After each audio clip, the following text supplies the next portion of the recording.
بہت سے نوجوان ایک عمر ہوتی ہے جس میں نفسانی اور حیوانی جذبات ان کو بہت ستاتے، اور ان میں سے بہت سے سمجھدار نوجوان اپنی اس حالت سے پریشان بھی رہتے، لیکن انہیں سلیقہ نہیں سیکھا ہوتا اپنے جذبات پر کنٹرول کرنے کا۔ ان میں سے جتنے نوجوانوں کو ذرا فکر مندی نصیب ہو جاتی ہے، وہ تنہائیوں میں اپنے راز کھولتے ہیں اور وہ بتاتے ہیں کہ میں اس بری عادت میں مبتلا ہوں۔ اور بعض بری عادتیں تو وہ ہیں کہ جن کو بتانے کی بھی کوئی ضرورت نہیں ہوتی، ان کی نحوست اور ان کے مضر اثرات انسان کے چہرے پر صاف نظر آتے۔ ابھی چند دنوں پہلے ایک نوجوان میرے پاس آیا اور اس نے آ کر کہا کہ بہت پریشان رہتا ہوں، پڑھائی میں دل نہیں لگتا وغیرہ وغیرہ، تو دماغ بالکل سن ہو گیا ہے، کسی کام کے لائق نہیں رہ گیا ہوں، پتہ نہیں کیا ہوتا جا رہا ہے، مجھے کوئی عمل بتا دیجئے، کوئی دعا کر دیجئے، پانی پہ دم کر کے دے دیجئے۔ اب وہ بیچارہ کھل کے نہیں بتا پا رہا تھا، اور علامتیں بالکل صاف تھیں کہ یہ بیچارہ نوجوان یہ اپنی انرجی کو، اپنی طاقت کو یہ تنہائی میں اپنے ہاتھ سے ضائع کرتا ہے، یہ اس گناہ میں پھنسا ہوا ہے۔ میں نے اس سے کہا بیٹا ایک بات بتاؤ، کیا ماسٹربیشن کی عادت تو نہیں ہے تم کو؟ اپنے ہاتھ سے اپنی جوانی کی قوت کو نکالنا؟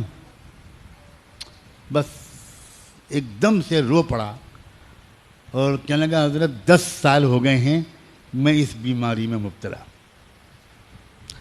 میں نے کہا بیٹا اپنے اوپر رحم کرو، اپنے اوپر رحم۔ سوچو تمہاری صحت کتنی خراب ہو رہی، یہ تمہاری یادداشت کا کمزور ہو جانا، یہ پڑھائی میں دل نہ لگنا، یہ کنسنٹریشن کا بالکل بار بار بریک ہو جانا،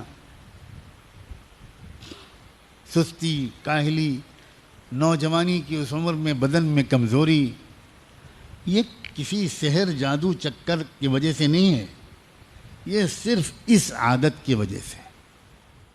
اور پھر تم ابھی اپنے اوپر ظلم کر رہے ہو، کل کو جب تمہاری شادی ہوگی تو اس وقت تم اپنے اوپر ظلم کے بعد تم تو ہوگے شرمندہ، اور تمہاری بیوی ہوگی تمہارے ہاتھ کی مظلوم، اور پھر خاندان میں تمہاری بدنامی ہوگی۔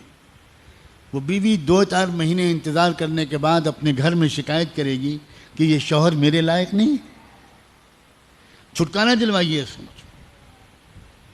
شروع میں ماں باپ اپنی بیٹی کو سمجھائیں گے، مگر کب تک؟ اس کے بعد بات کھلے گی، دونوں خاندانوں میں بات پہنچے گی، تم اپنے گھر میں بھی منہ دکھانے کے لائق نہیں رہو گے۔ شروع میں کچھ دن تک تمہارے ماں باپ تمہارا ساتھ دیں گے، کہیں گے کہ یہ بالکل جھوٹا الزام ہے اور غلط ہے، اور ہم پولیس میں رپورٹ کر، یہ سب تماشا ہوگا۔ بالآخر ڈاکٹر حکیم کے پاس جاؤ گے اور وہ تصدیق کر دیں گے کہ بالکل صحیح بات ہے، یہ لڑکا اپنی بیوی کے لائق نہیں ہے۔ تم اس زندگی کو جہنم بنا رہے ہو بیٹا، اپنے اوپر ظلم کر رہے ہو، اور یہ تو تم ابھی تم بھگت رہے ہو سزا، اور مرنے کے بعد کیا ہوگا؟ اللہ اس نوجوان کو ہمیشہ کے لیے محفوظ کر دے اور سب کو محفوظ کر دے۔ اس نے پھوٹ کے رونے لگا۔ اس نے کہا نہ میں پانی پہ دم کراؤں گا، نہ دعا و تعویذ کے لیے کہوں گا، آپ مجھے ترکیب بتائیے کہ میں اس سے کیسے اپنے کو بچاؤں۔ میں نے کہا بہت آسان ترکیب، بہت آسان ترکیب۔ دیکھو، خیال دماغ میں آئے گا،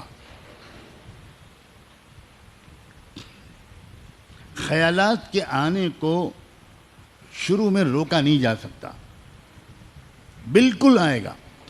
اب تو تم اتنے زمانے سے عادی ہو گئے ہو، لیکن خیال کو عمل میں تبدیل ہونے سے روک لینا یہ تمہارے اختیار میں ہے۔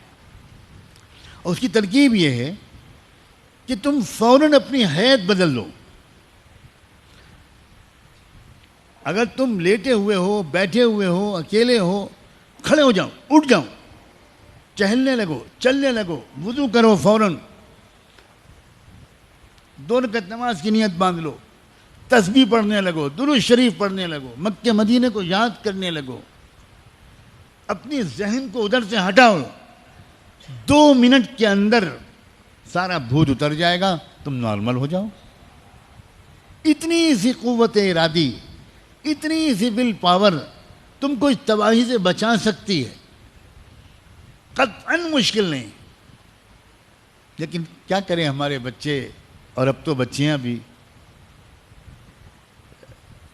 سیکھتے نہیں، پوچھتے نہیں، شرماتے بھی ہیں، ڈرتے بھی ہیں. لگتا ہے ان کو کہ ہم کو ڈانٹ پڑے گی. گھر کے بڑے بوڑھے ماں باپ وہ خود عمر کے ان مراحل سے گزر چکے ہوتے ہیں، لیکن کوئی باپ اپنے بیٹوں کو یہ باتیں نہیں سمجھاتا. کوئی ماں اپنی بیٹیوں کو یہ باتیں نہیں سمجھاتی. بہت بڑا کمیونیکیشن گیپ ہے، بہت بڑا یہ ایک گیپ ہے. اسی وجہ سے ہمارے بچے برباد ہو رہے ہیں. حالانکہ جو آج باپ اور ماں ہیں وہ بھی تو کبھی 14-15 سال کے تھے، وہ بھی تو کبھی 16-17 سال کے تھے، وہ بھی تو کبھی شادی شدہ زندگی سے پہلے کے نوجوان کنوارے تھے. کیوں بھول جاتے ہیں اپنے دنوں کو؟ کیوں بھول جاتے ہیں اپنی غلطیوں کو، جذبات کو؟ یہ بہت بڑی غلطی ہے. اور میں پچھلے کچھ عرصے سے اب میں نے فیصلہ کیا ہوا ہے کہ میں بار بار ان باتوں کو کھول کر بیان کروں گا.